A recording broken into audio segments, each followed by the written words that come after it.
Bonjour à tous et bienvenue sur France Info si vous nous rejoignez.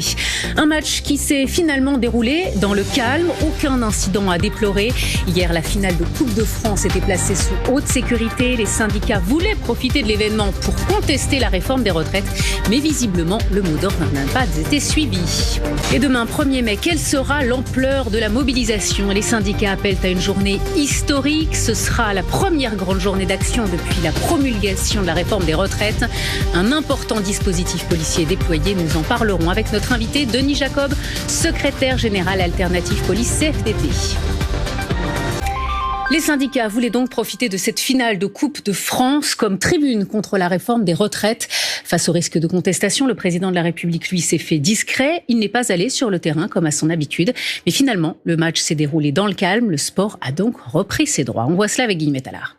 Et nous sommes par visioconférence avec notre invité Denis Jacob. Bonjour, vous êtes secrétaire général alternatif police CFDT. Merci d'être avec nous sur France Info.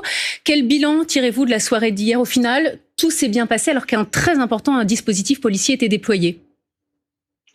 Oui, vous savez, tout s'est bien passé, heureusement, et moi j'ai la double casquette, je suis à la fois fonctionnaire de police et je suis à la fois syndicaliste, et ça s'est bien passé des deux côtés, et la crainte que nous pouvions avoir, c'est que l'action militante ne dégénère avec l'agrégation de personnes qui auraient voulu en découdre une nouvelle fois avec les forces de l'ordre. Ça ne s'est pas passé, et c'est tant mieux. Ça a permis de faire également passer le message syndical que nous portons en intersyndical avec ma confédération, la CFDT. Le message est passé à un stade de 80 000 personnes. C'est quand même pas rien en termes de message auprès de la population. Mais pour autant, un stade, c'est comme un sanctuaire. On y vient pour passer un bon moment. Les gens ont payé une place et il fallait pas que ça dégénère et que les gens se retournent contre le militantisme, contre l'action de rue que nous portons depuis maintenant le mois de janvier. Ça aurait été dévastateur à 48 heures d'une journée de mobilisation importante qui aura lieu le 1er mai, notamment à Paris. Alors Denis Jacob, vous dites vous avez les deux casquettes, à la fois côté police, à côté et aussi côté syndicat. Les syndicats appelaient quand même à sortir des cartons rouges. On voit que ça n'a pas été le cas. Le mouvement n'a pas été suivi hier. Vous n'avez pas été entendu ? Alors, je pense qu'on a été entendu, bien au contraire. Par contre, vous savez, il y a un règlement intérieur dans le fonctionnement du Stade de France qui fait que, il y a un certain nombre de choses qui sont interdites, comme notamment des tracts, des banderoles ou du matériel sonore. Et on a pu le constater d'ailleurs à travers les médias hier soir. Beaucoup de cartons rouges qui ont été distribués ont été retirés à l'entrée du stade par les stadiers parce qu'ils ont fait leur travail. C'est interdit par le règlement et donc pour le coup il était évident et je pense que les militants qui étaient sur place s'en doutaient un peu qu'il serait très difficile de faire un affichage de ces cartons rouges dans le stade. Mais le message est passé, les gens ont pris ces cartons rouges et je pense que c'était là le plus important. Bon, Denis Jacob, vous restez avec nous évidemment pour commenter cette journée du 1er mai dont on parlera dans quelques instants. Ce sera la première grande journée d'action depuis la promulgation de la loi sur les retraites. Demain, 1er mai, les syndicats appellent à une journée historique pour poursuivre la contestation. Près de 300 cortèges sont prévus un peu partout en France. 12 000 policiers et gendarmes seront déployés. On fait le point avec Maxime Fourier. Un 1er mai unitaire. Demain, l'ensemble des organisations syndicales fera front commun pour la fête du travail et toujours contre la réforme des retraites. La CGT promet qu'une centaine de syndicalistes du monde entier seront présents à Paris. Un soutien international inédit. Dans la capitale, entre 80 000 et 100 000 manifestants sont attendus place de la République, direction Nation, en passant par le boulevard Voltaire. Les services de renseignement estiment qu'entre 1000 et 2000 individus radicaux pourraient troubler le cortège. Alors, quel dispositif de sécurité ? Partout sur le territoire, 12 000 policiers et gendarmes seront mobilisés, dont 5 000 à Paris. Dans plusieurs autres grandes villes, comme au Havre, à Bordeaux ou à Lyon, les forces de l'ordre auront également des yeux dans le ciel. Certaines préfectures ont autorisé l'utilisation de drones pour sécuriser les manifestations.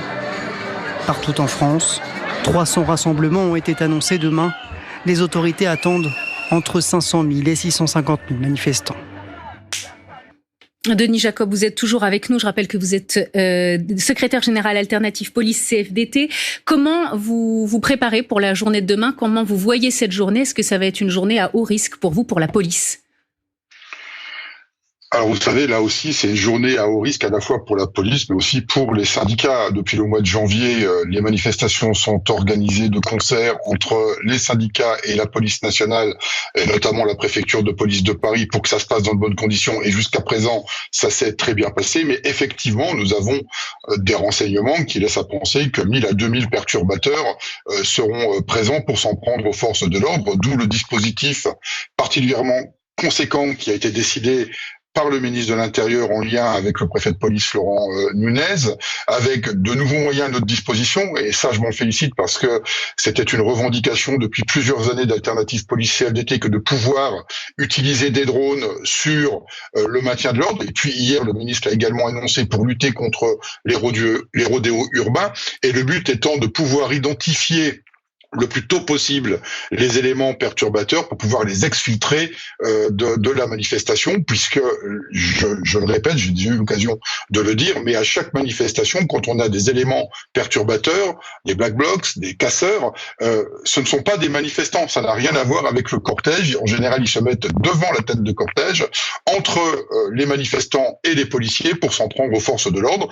Et nous, demain, bien évidemment, à la fois policiers et manifestants, nous espérons que tout se passera au mieux, mais je ne doute pas que mes collègues, comme à leur habitude, sauront faire preuve de sang-froid et de professionnalisme. Nous aurons à la fois des policiers qui assureront le maintien de l'ordre, la sécurité des manifestants, mais dans les manifestants, vous aurez aussi, et j'y serai, des policiers qui iront dire leur opposition à la réforme des retraites portée par le gouvernement. Oui, justement, Jean-Luc Mélenchon appelle les policiers et gendarmes à se joindre au mouvement social. Que lui répondez-vous ? Je lui répondrai ce que j'ai répondu hier sur les réseaux sociaux, c'est qu'on n'a pas besoin de Jean-Luc Mélenchon pour savoir ce que nous avons à faire. Nous sommes des policiers, nous sommes militants, nous savons que nous sommes également touchés par la réforme des retraites, puisque même si les policiers disposent d'un système de retraite pour lequel ils surcotisent pour partir plus tôt à leur retraite, ils feront quand même 2 ans de plus, et on n'a pas attendu Jean-Luc Mélenchon pour se mobiliser, puisque les policiers participent aux manifestations, depuis le mois de janvier, et à chaque appel à manifester, nous sommes présents. Vous en parliez tout à l'heure, l'utilisation des drones qui sera autorisée demain dans certaines grandes villes, comme notamment à Lyon ou à Bordeaux. Comment ça va vous aider concrètement, l'utilisation des drones ? Ça va nous aider, notamment, je le disais, pour en amont essayer d'identifier au plus vite les éléments perturbateurs, mais également comme élément de preuve contre ceux qui viennent s'en prendre aux forces de sécurité. Vous savez, il y a à chaque fois cette polémique où l'on dit les policiers ont chargé, ils n'avaient pas à charger, pourquoi ils ont fait ça, il y a eu des blessés. Eh bien, ces images vues du ciel permettront de montrer très clairement les actions des casseurs, des voyous, et puis les interventions de police pour démontrer que ce n'est pas la police qui provoque et qu'elle n'intervient sur ce type de situation que quand il y a un trouble à l'ordre public. Et la loi nous donne la violence légitime pour aller mettre un terme à ces troubles à l'ordre public qui peuvent porter préjudice à la fois physiquement aux manifestants, mais également aux biens immobiliers de la ville de Paris. Alors, on le disait, il y a un important dispositif de sécurité qui est déployé demain, 12 000 policiers et gendarmes en France, dont 5 000 à Paris. Mais vous avez aussi besoin, la police, des services de sécurité, des syndicats, dont vous faites partie aussi. Comment vous travaillez ensemble pour assurer la sécurité de ces défilés, de ces manifestations ? Comment ça se prépare une journée comme la journée de demain, entre la police et les services de sécurité des syndicats ? Eh bien, chaque organisation syndicale définit un nombre de militants qui sera le service d'ordre de son cortège. Pour chaque confédération syndicale, il y a des militants, donc militants CGT pour la partie CGT, militants CFDT nous concernant pour la partie CFDT. Il y a des référents dans ce service d'ordre syndical qui est en contact permanent avec la préfecture de police de Paris, notamment pour Paris, et il y a des échanges entre les autorités et le service d'ordre syndical, eh bien, pour signaler tout problème, ce qui permet aux forces de sécurité qui se trouvent à l'extérieur du cortège de pouvoir intervenir en réactivité en temps réel pour pouvoir interpeller, neutraliser les individus qui viennent une fois de plus perturber le bon déroulé pacifique de la manifestation. Denis Jacob, une dernière question là aux syndicalistes opposés à la réforme des retraites. Comment vous voyez les prochaines semaines? Donc on a vu il y a la journée de demain, mais comment vous voyez les prochaines semaines sur cette contestation de la réforme des retraites alors qu'on voit que le gouvernement ne semble pas vraiment prêt à reculer sur ce texte? Jusqu'où irez-vous? Écoutez, moi, je suivrai le mot d'ordre de ma confédération. C'est elle qui donne le tempo des actions syndicales que l'on doit mener. Si demain, il devrait y avoir d'autres actions syndicales, bien évidemment, nous y associerons. Il y a d'autres chantiers à venir avec le gouvernement. Mais la CFDT et mon secrétaire général, Laurent Berger, est mieux placé que moi pour en parler. Mais je pense que s'il n'y a pas un geste d'ouverture du gouvernement par rapport à l'application de la loi qui a été promulguée, il est fort à parier que sur d'autres sujets, dans le cadre du dialogue social, ça va être très compliqué dans les semaines et les mois à venir. Merci Denis Jacob d'avoir été avec nous sur France Info ce matin. Merci à vous.